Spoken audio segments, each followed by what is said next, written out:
Welcome to Built to Go, a van life podcast. I'm your host, Jeff Wagg, coming to you from the College of Curiosity. This time it's episode 261, and we're going to talk about how to get rid of your van when not my favorite topic, but we do need to talk about it. We're also going to talk about how to prevent your rig from shimmying and swaying when you've got too much stuff in it. A bit of pending legislation that is bad. And an interesting video that I think you should watch to see what the future of vans may be. Hello everyone, welcome back. I am entering a crazy period of my life here where I'm going to be traveling extensively over the next few weeks, so I don't know what's going to happen, but hey, you've got this episode here. We'll see what next week looks like. And I'm in a situation where my van, as I have revealed, has reached end of life. Now, that is a decision I made. The van itself could absolutely be fixed. It could be fixed. It's just a matter of money or labor or whatever. But I'm not willing to do it. I'm done. And it's possible that the fix would be so expensive that you would actually be getting near the value of the vehicle. It's always hard to value these vehicles, right? Because the Blue Book value of a 2011 Sprinter 2500 with the 3.0 diesel engine and several add-ons that come from the factory is one thing. But then, there's all the stuff that the ambulance company put into it, such as the rear air conditioning and heat, all the lights, all the cabinetry and all that. How much is that worth? Who knows? Probably actually nothing. And then there's all the work I put in where, I've got a ladder and I've got the nice Max Air fan and there's a bed that folds into a couch and 300 watts of solar and blah, blah, blah. Anyway, you get the point. Valuing these things is very difficult. My situation is such that I am not willing to spend any more time and money on this thing because I have spent so much money and so much time trying to get it reliable that I'm just giving up. So what do you do in that case? I mean, if you've wrecked your vehicle, like you drive it into a tree, it's pretty obvious you just scrap it. Or if the vehicle's in pretty good shape and you just want to move on to something else, then you sell it.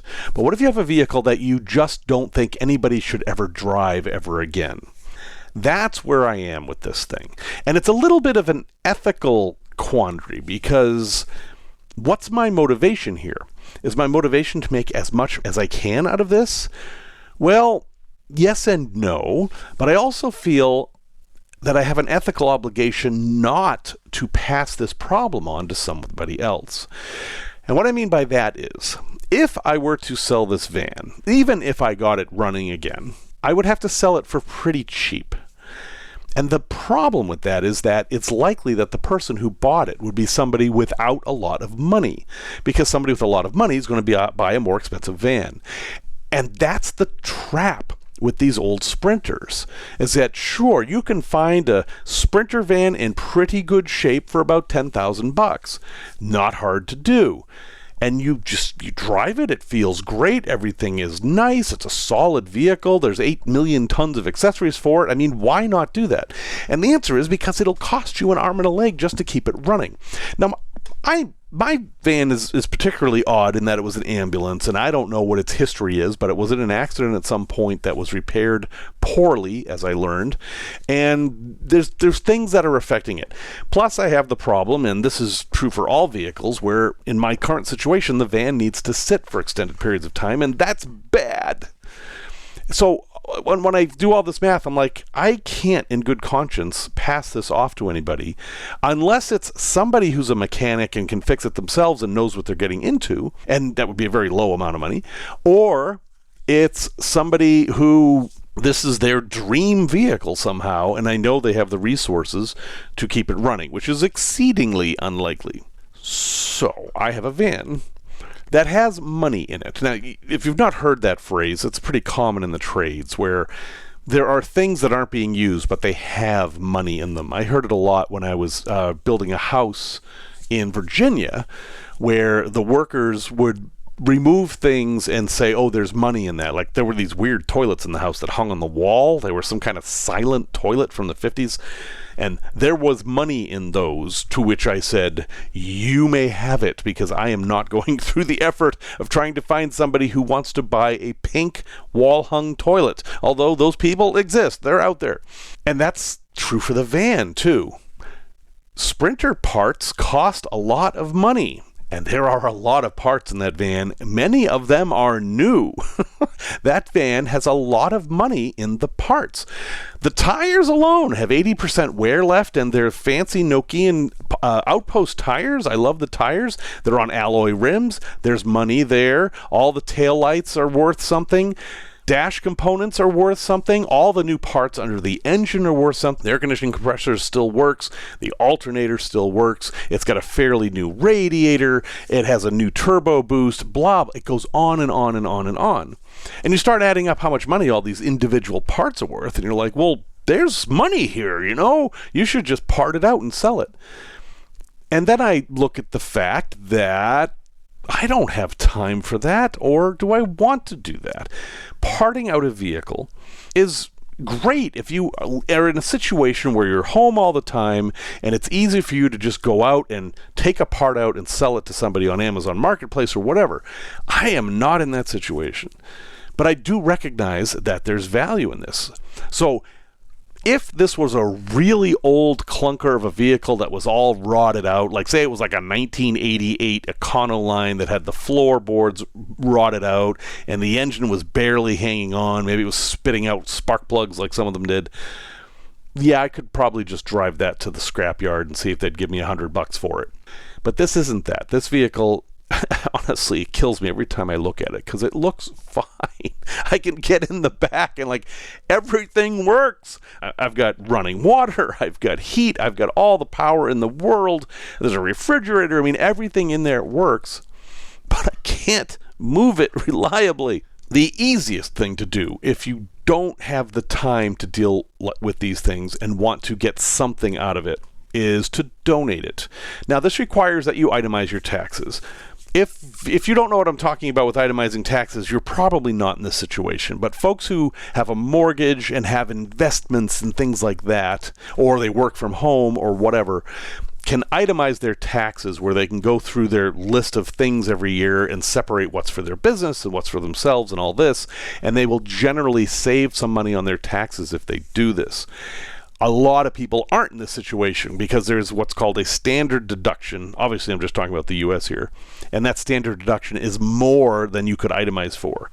So if you're in that situation where itemizing is worth it for you, then you can donate your vehicle to a charity of your choice and get a tax credit for that. Basically, they take the value of the vehicle off of your gross income so that you don't pay taxes on that portion.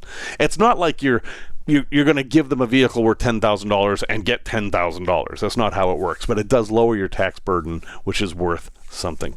And it helps out a charity. And most of these charities are not actually coming to get your vehicle, you know?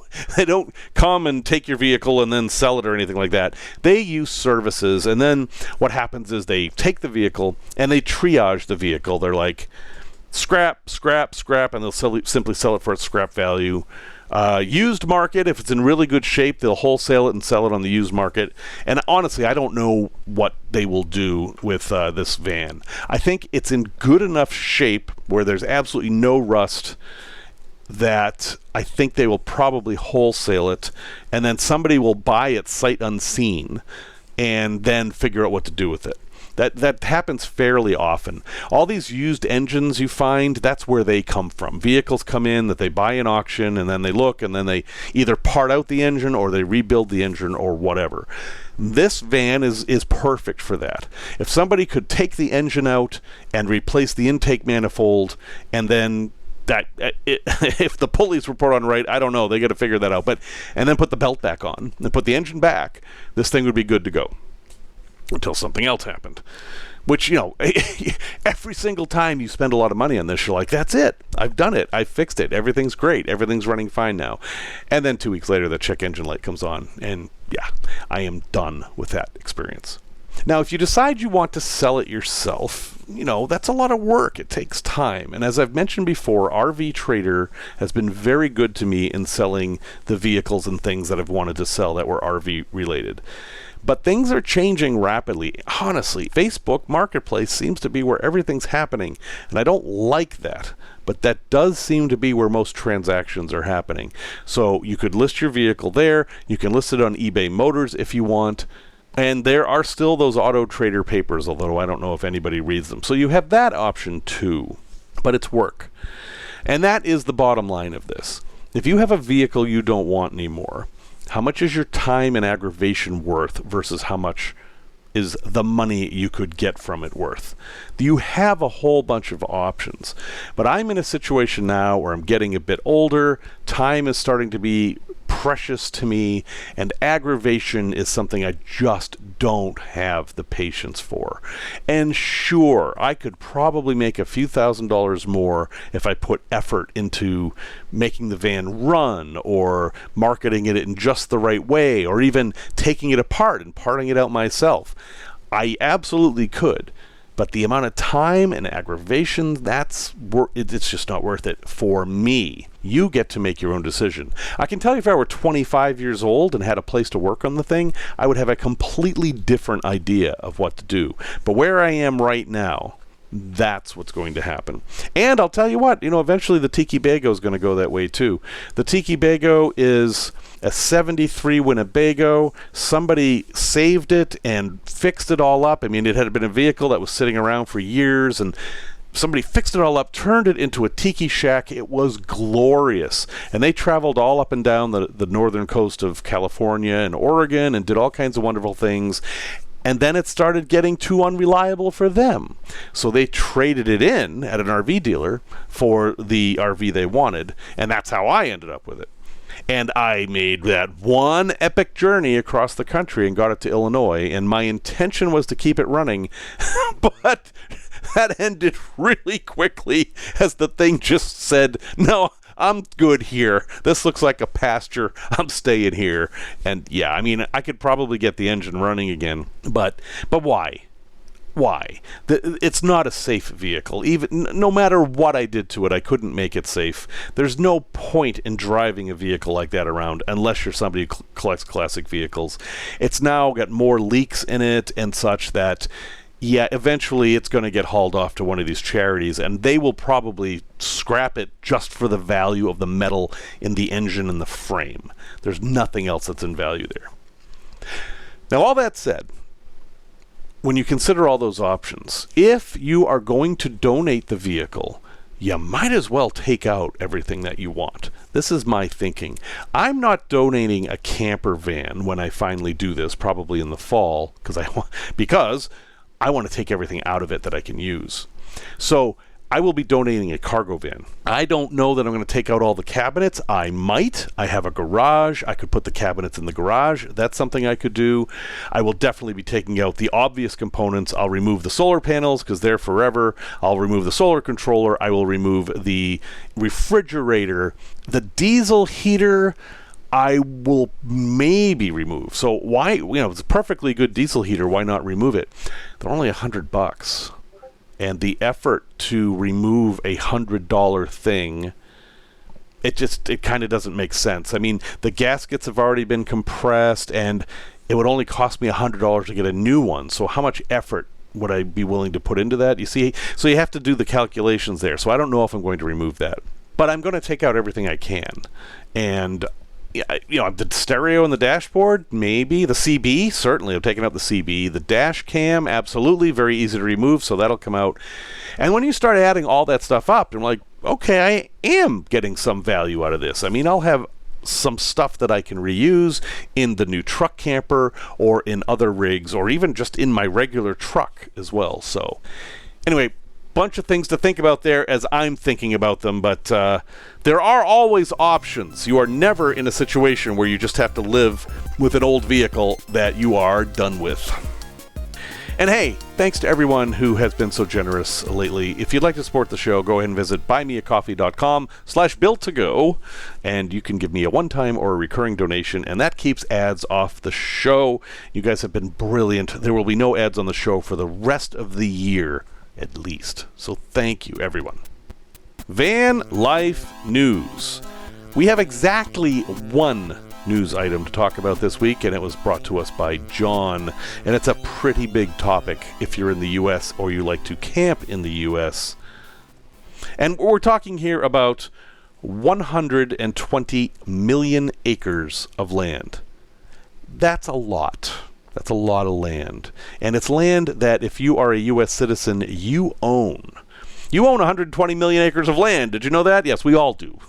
It's the Bureau of Land Management land. We actually own several different types of land in the U.S., but what's called BLM land, Bureau of Land Management land, is typically out west in the U.S., and a lot of people camp on it. You can stay there for 2 weeks in most places with nothing. You just go out there and stay and just move after 2 weeks. Some places have some permits and special rules and stuff, but in general, on BLM land, you can just hang out, and that is wonderful. Canada has something similar called Crown Land, and it's a treasure that we have here in the United States.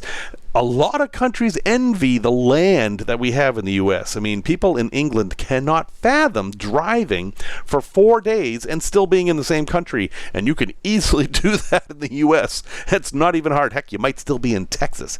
So this is a treasure we have, and people want to sell it.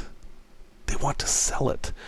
The U.S. Senate has a bill that is built into this one big, beautiful budget bill where they want to sell 120 million acres of your land.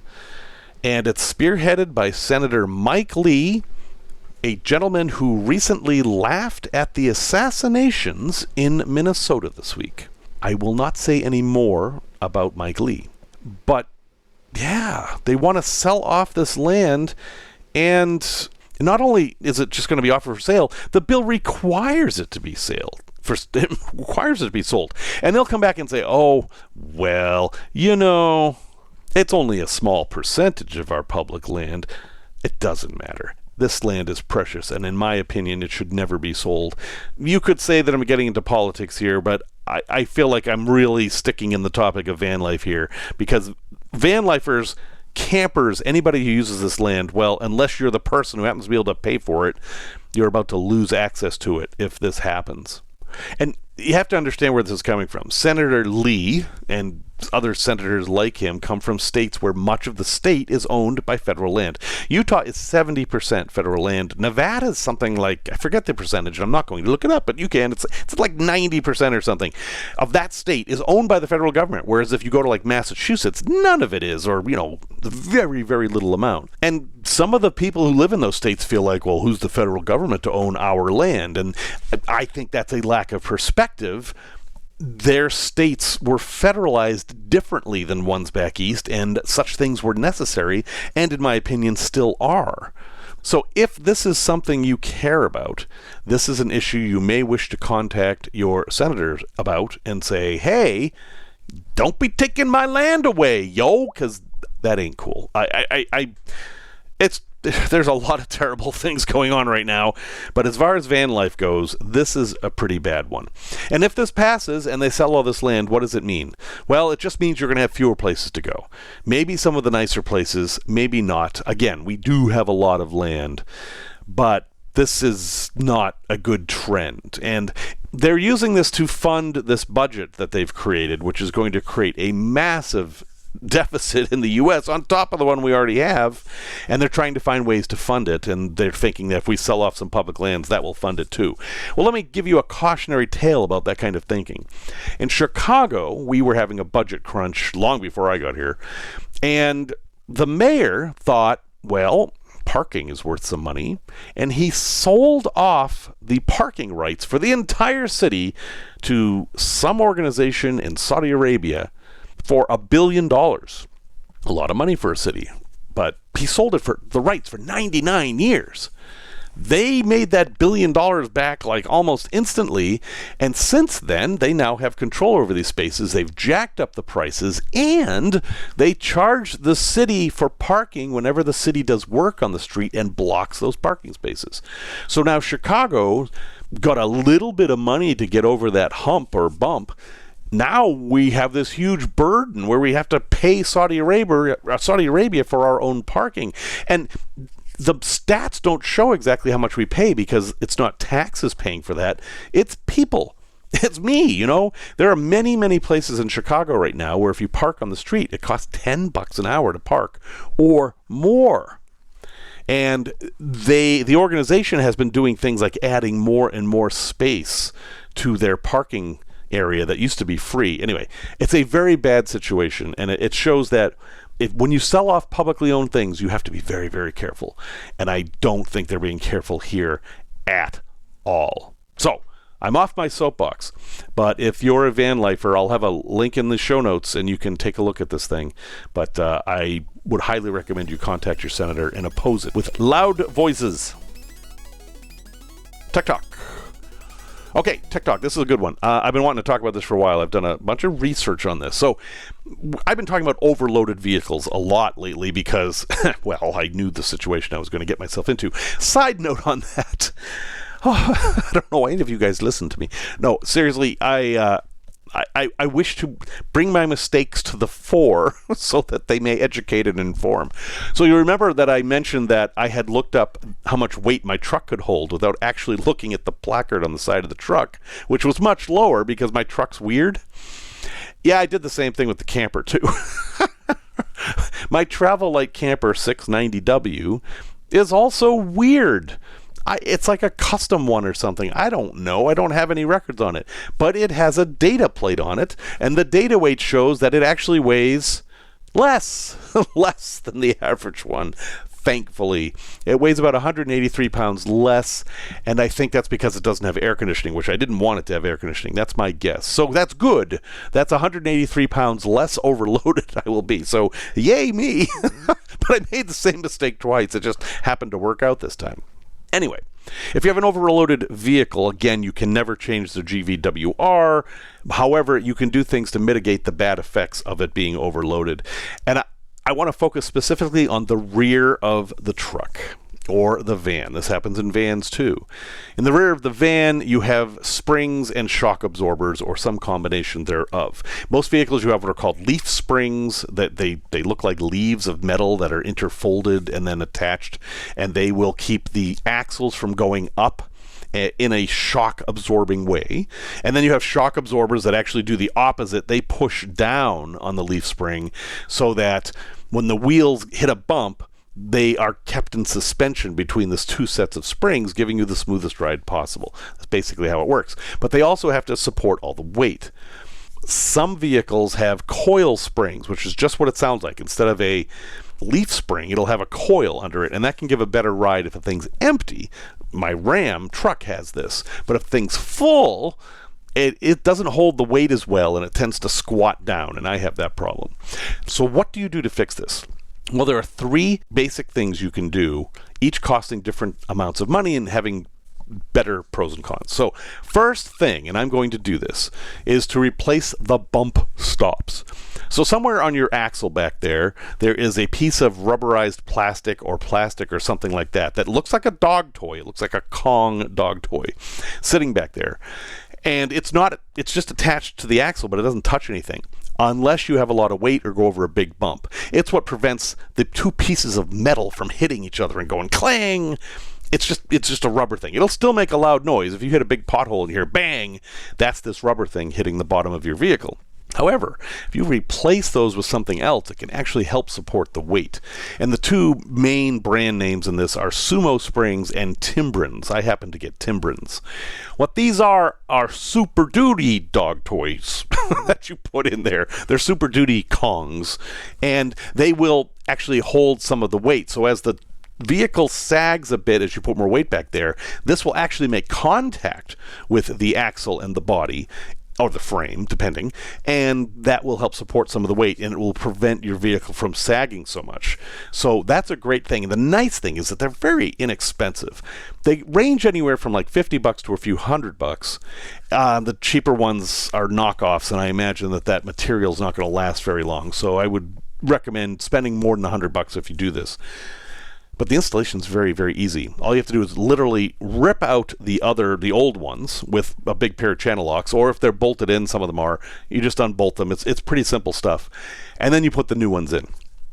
And you cover them with soapy water, and you snap them in place, and then you're supposed to put a 2x4 in between the new bump stop and the frame, and then let the frame down. Presumably you had jacked it up to do this, and kind of compress it into place. But that's it. It's pretty simple.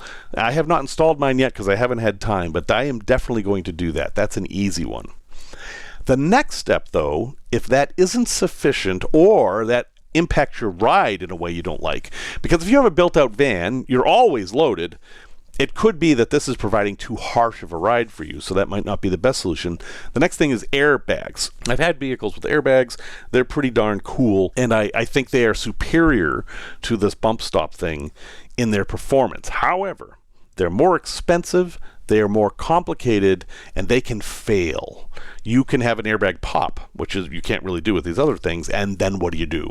You're off-road in the middle of BLM land just before somebody sells it, and then now your vehicle's like lopsided because it has an airbag on one side and not on the other. On the other hand, they are adjustable, so you can adjust the ride of your vehicle for your conditions and for how much weight you have, which is what makes them really cool. Now, you don't have to install an air compressor for these. You can pump them up and let air out every time you adjust them, or you can install any manner of air compressors. Some of them are fancy, like they're automatic. You can like set a level, it'll automatically keep it there, or you can have something on the dashboard where you turn it on or whatever. That is a good way to go. There's a bunch of different ways to do that. And you're looking maybe $300 and up from there. You know, again, I wouldn't ever buy the cheapest. There are some cheaper ones, actually. If you have a coil spring truck like a Ram, there are some pretty cheap ones that actually fit inside the coils. And you literally like stuff them in the coils and then just pump them up with an air compressor. That's a really cheap way to do it. And I have that option, so I'm kind of holding that in reserve, that I can do that as well as the Timbrens. So we'll have to see how that goes. And then the last option I'll talk about here is a sway bar. It's exactly what it sounds like. It's a big bar of metal that you attach from the axle to the suspension, and it prevents the vehicle from swaying side to side. And they're usually under $100, and you can install them in like 20 minutes. It's not that hard to do. If you are in a lower level vehicle, meaning if you're in say a Transit 150 or a 1500 series, that 1.5, a half ton. The numbers and names don't make any sense, but basically if it says 1.5, it's a half ton. 2.5 is a 3/4 ton. 3.5 is a ton. So 350, 35. It doesn't make any sense. Anyway, if you're in the 1.5 range, you probably don't have a sway bar. Adding one can make a big difference. Yes, it can make the ride a bit stiffer, but that won't matter if you're in a built-out van, for example, because it's always built out. So the stiffness is something you want at that point. For somebody like me with a truck camper, where the truck will be empty sometime and have the truck camper in it sometime, I could get a stiffer ride. But I'm going to do that too, simply because it's so inexpensive, and that is it's a big piece of metal keeping things in place, and that will give me some confidence as I travel at near my maximum weight, shall we say. And Hellwig is a big company that makes those, although I do wonder if it's not Hellwig. Hellwig is probably Hellwig. I don't know. Anyway, those are some options you have. Now you have an overview of all the different ways that you can do this.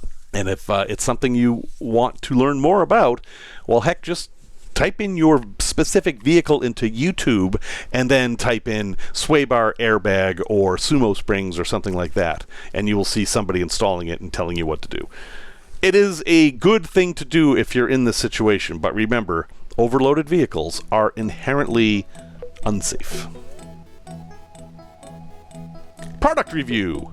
This is a weird product review, like many of mine, but When I take people on these big trips, and tonight, actually, it's Tuesday as I'm recording this. Tonight I'm flying to London to meet up with a few dozen people, and we're going to go to Scotland and Norway and Belgium. I give everybody a swag bag of sorts, just kind of like a little kit. And I varied it from year to year, but it's usually just practical things. And I'm going to do that the same this time.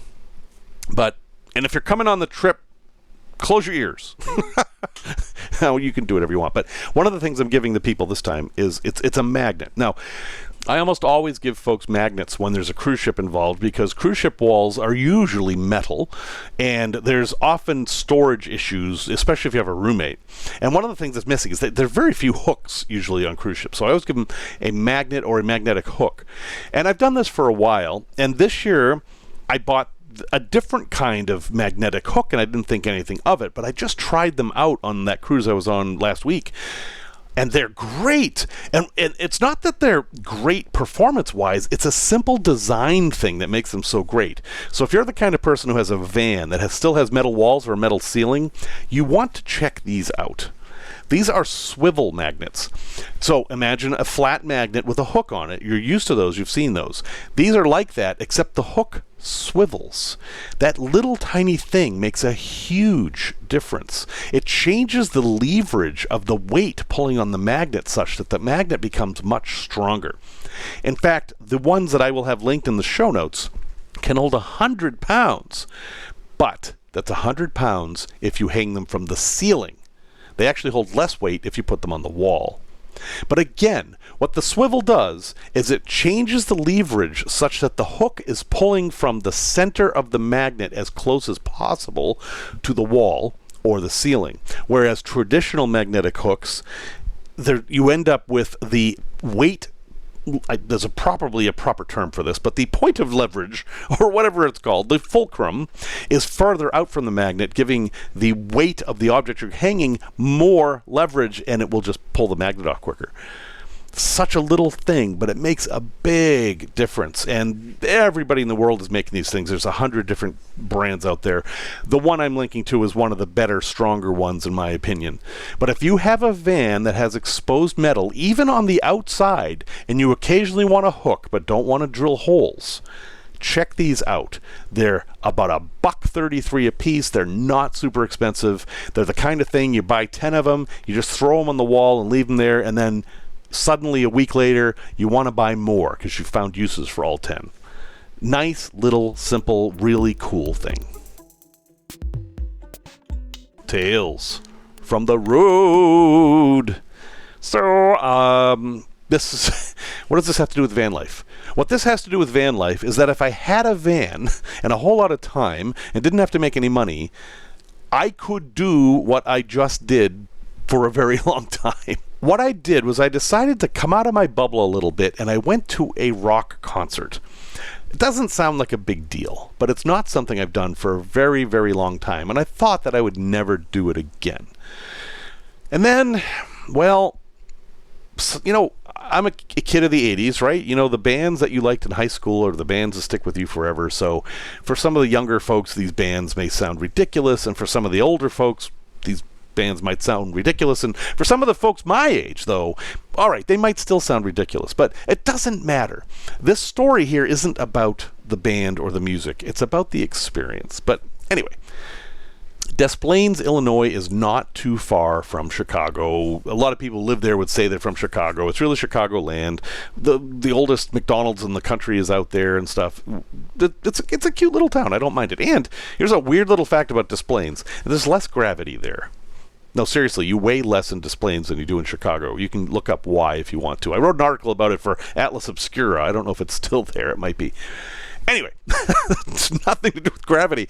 No, one of my favorite bands ever as a kid, and that stuck with me, and I still listen to them, is Big Country. If you're from the U.S., you probably only know Big Country from the one song they had that made it that did well over here, was called In a Big Country. Fields of Fire also did fairly well, as did Wonderland, whatever. And so they're a one-hit wonder band in the U.S. In the U.K., they're huge. And they have never stopped selling out shows, ever. They have 7 studio albums, all of them very popular, at least most of them. And there's something about this band that is different than other bands. It's not that people just like the music. The music is kind of like a brotherhood.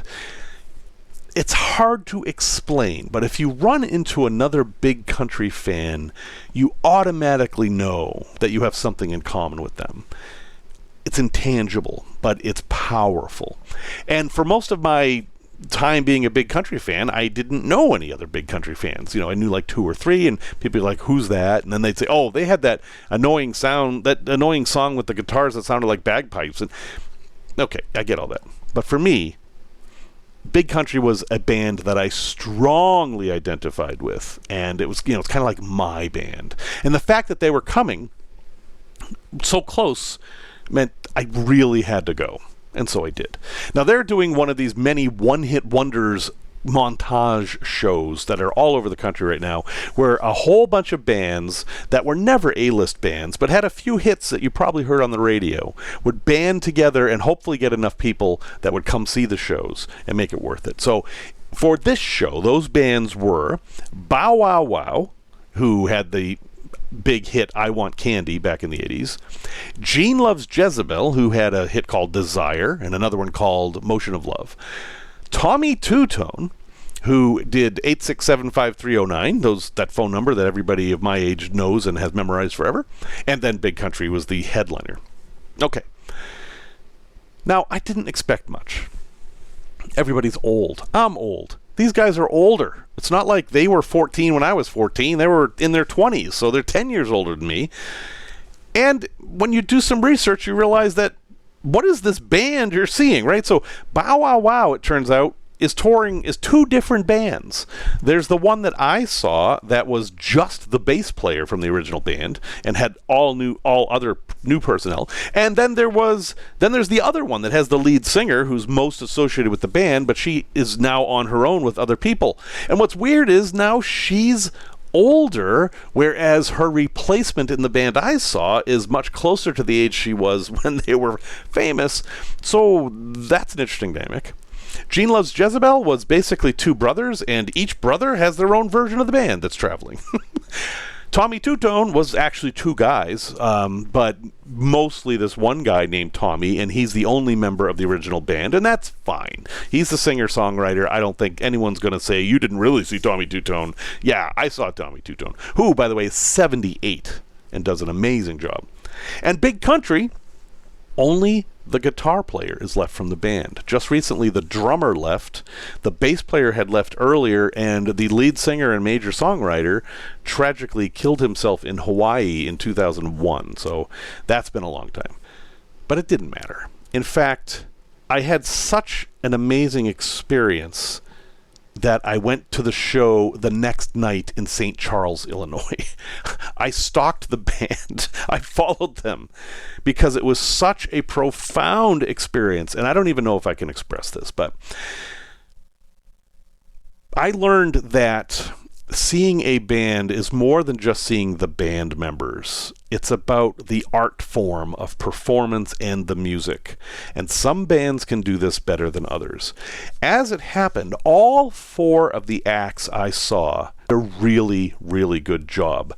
And I couldn't figure out the economics of this because these theaters I were at were small. The first one sat 800, the second one sat 1,000. There were maybe 150 people at the first show, and maybe that many at the second, maybe a little bit more. How do 4 bands travel with these kind of ticket sales? Now, it was a weird weekend. We had the massive protests and everything, and Rick Springfield was playing the same night that in driving distance. Okay, that's fine.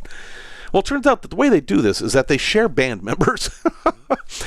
There was a studio bassist, a studio guitarist, and a studio drummer who were consummate musicians. I mean, these studio musicians, do not poo-poo them. They have brought you much of the music you enjoy.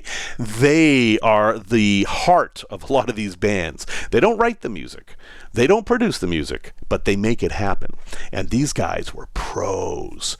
That drummer was up there doing Bow Wow Wow, and Gene Loves Jezebel and Tommy Two-Tone. 3 completely different sounding kinds of music. I mean, the first one is all heavy toms and timpani, and then Tommy Two-Tone is just classic rocker, and Gene Loves Jezebel is kind of this punky, anyway, consummate musician. All of them were. And so that's how they can do that. They share some band members. Big Country actually has a new a new lineup for their band, and they did something amazing, which is that they hired a cover band to be their band. And that sounds ridiculous, but what they did was there was this band that was doing nothing but big country covers in the UK, and they hired, as far as I can tell, they hired the bass player and the lead singer of that band, and possibly the drummer. I'm not all that up on this.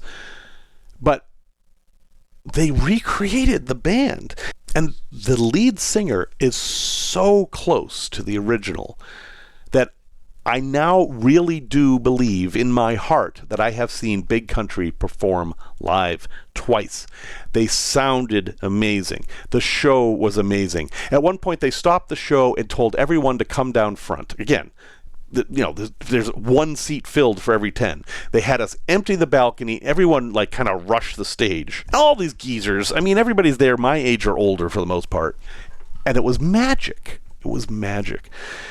I could keep talking about this, but I'd be boring everybody. I do just want to add one last thing. My wife, who is just the best spouse anyone could ever want, came with me to the second show, and she didn't like any of these bands. She didn't hate them or anything, but they weren't her music. She was just doing it because she wants to support me. And then she started liking it. Gene Loves Jezebel, not a band she was terribly familiar with. She really enjoyed that. And then Tommy Two-Tone, which I had talked up because he's an amazing stage presence, in my opinion, didn't impress her much. But when Jenny came on, Jenny, who can I turn to, 8675309, etc., then she was like, wow, this is cool. And then Big Country blew her socks off. She only knew the one song, but it was such a dynamic set that she and I were literally dancing together in the aisles at a show, which is something we have never done ever, and we've known each other 15 years. It was magic. And then the cherry on top of all this is after the show, we went out where the merch tables are, and I spent my appropriate money because that's where the bands make their money at these shows, certainly not from the ticket sales. And there's Tommy Two-Tone, sitting there with his Leonard Cohen glasses on, and he has exactly 1 t-shirt left. It's a women's t-shirt, will fit my wife. It says 8675309 on it. And my wife's name is Jennifer. And so Tommy Two-Tone wrote on it,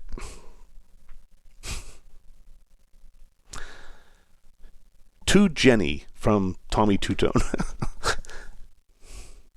On the shirt that she now has, because she's Jenny. She's Jenny. Nobody calls her that, but now I know. The song is about her. She's Jenny. And her number's unlisted now. So don't bother calling. I have her number. You don't. And you're not getting it. But yeah, anytime you hear that song now, that's my wife they're singing about. And I'm actually choked up talking about this. Anyway. It was a great experience. It was a wonderful experience. And I encourage you not to overlook these shows, because at the end of the day, it's not how old they are or what anything else is. It's the music. It's the art. And if the people who made the art can still be involved with it, great. But if they can't, and somebody else has picked up the mantle to make that same art, that is wonderful. Take advantage of it. Resource recommendation. I did not expect that. Anyway, so going long again, but I do want to bring up this one video here. Talked a bit about Bright Drop vans recently. These are the Chevy electric vans that were going to take over for their regular old cargo van they've had forever, but apparently now aren't. They are still making them, but they're in a weird situation where they have a lot of excess stock and you can get them for really cheap. And the question is, can you make a camper van out of these? And a camper van builder actually went to the dealer and toured one and talked about how it drives and all the challenges and stuff. between taking this empty cargo van and then creating the electric camper van of your dreams. I won't spoil it. If you're at all interested in this, watch the video, see it for yourself. But the answer is yes, there's potential. It's absolutely there. The range is there that this would be an actually useful vehicle. But there are some weird opportunities and challenges because of the way the doors work and the seating. So these things are panel vans more than cargo vans that you're used to. They're not like an Econoline. They're like a Grumman bread truck. And that presents some interesting opportunities and stuff. So anyway, I'll have a link in the show notes to the video, but the guy's name is Ben Price with a Y, and the title of the video is Chevy Bright Drop Zevo 600 the cheapest and best electric van? The answer is yes. And I agree. The answer is yes.